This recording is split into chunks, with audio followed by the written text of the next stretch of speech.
Το συγκεκριμένο βίντεο ήθελα να το κάνω νωρίτερα, αλλά δεν πρόλαβα λόγω προγράμματος. Όμως το θέμα είναι σημαντικό, οπότε πρέπει να γίνει βίντεο και γι' αυτό. Ας παίξει το intro.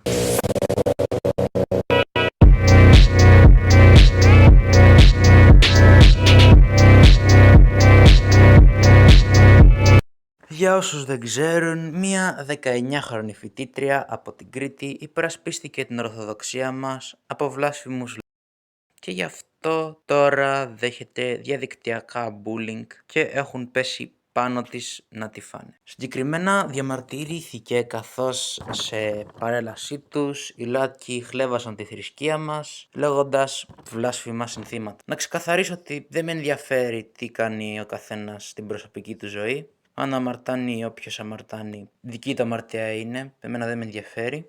Και η συγκεκριμένη κοινότητα όμως έχει πολλές φορές επανειλημμένα προσβάλει και θίξει την θρησκεία μου. Παρά το γεγονός ότι μιλάνε δήθεν για διαφορετικότητα.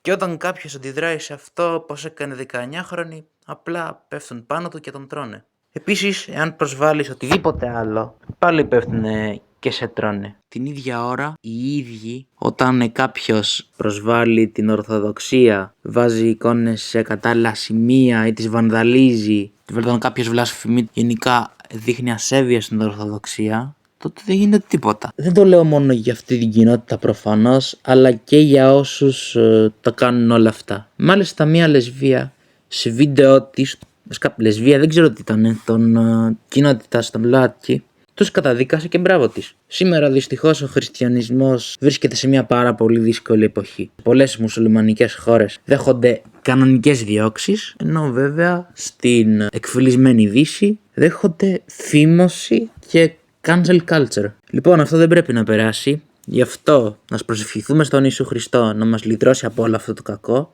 και όσο μπορούμε να κρατάμε και αντίσταση.